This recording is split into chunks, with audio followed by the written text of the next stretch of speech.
Finally, last not least, one very deep endgame against Vladimir Kramnik, White Iron Sea 2011. And this, of course, is still be a draw despite Magnus' extra pawn with black. But what to do with white? What is the easiest draw? H4 with the idea of H5. Usually it's not so good to put the pawns on squares of the bishop, but here it's justified as it fixes the weaknesses or the roads to the weaknesses. And now nothing much can happen anymore, and it's more or less a dead draw. But okay, over the board, H4, H5 violates principles, so Kramnik plays a slow H3, or a slight mistake, because this setup is not so good, of course. The pawns might become weak later, okay, only after 40 further moves, but okay.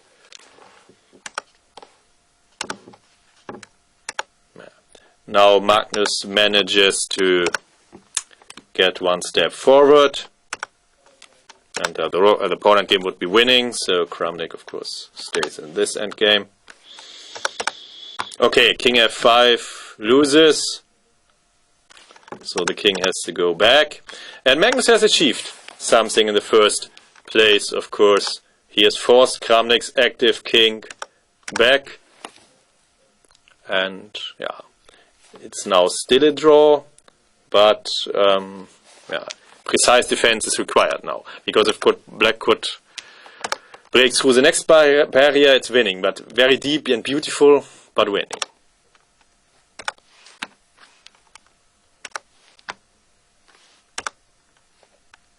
And what now?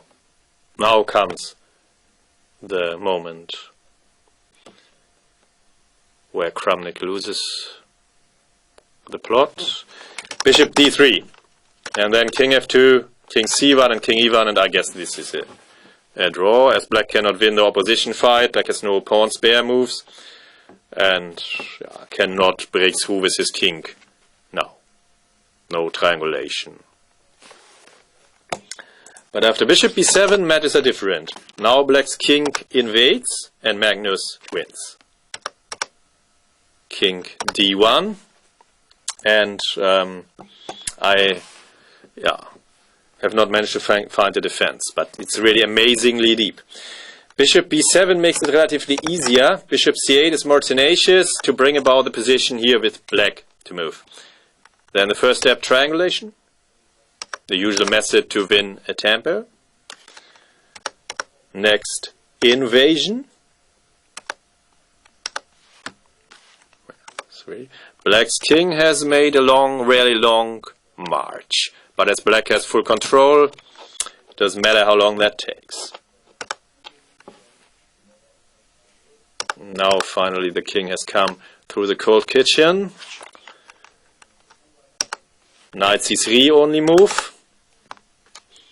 And amazingly, I think also only winning method here is knight b1 only move. And then somehow the knight dominates the bishop. This is really very, very seldom. King e2 taking.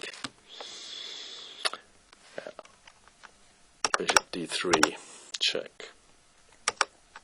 And black always wins the resulting domination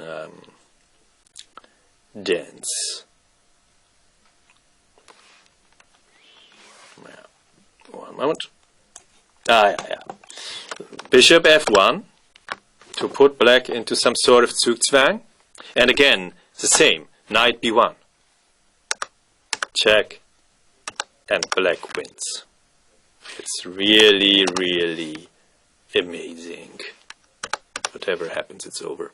And it's also, it happens very seldom that the knight can win such a domination duel against the powerful bishop.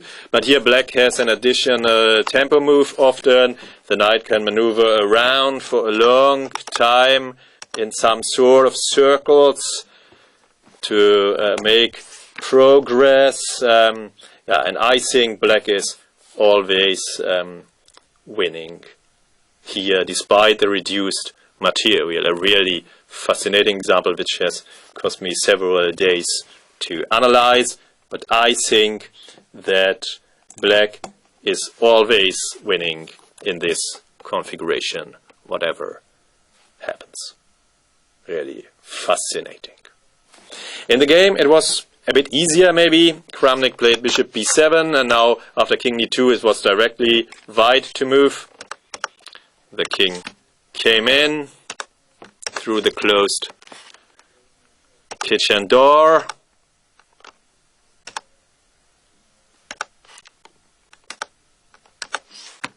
Yeah.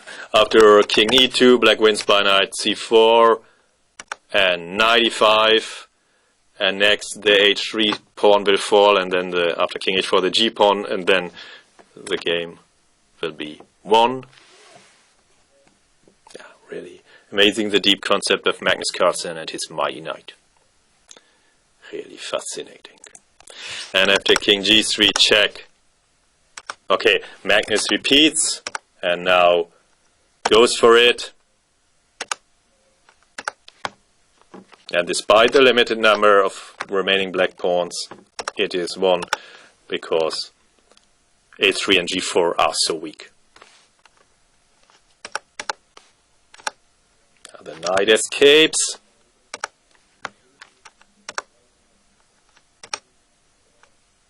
Yeah, it's always losing the knight can regroup, or the king.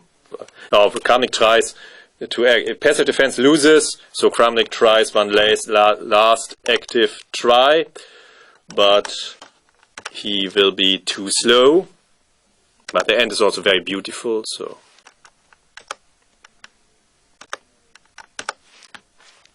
Okay, for the moment it still looks not so easy, as if white has erected a barrier or a fortress, but knight c4, and here would come knight e3, check, and now one possibility, h5,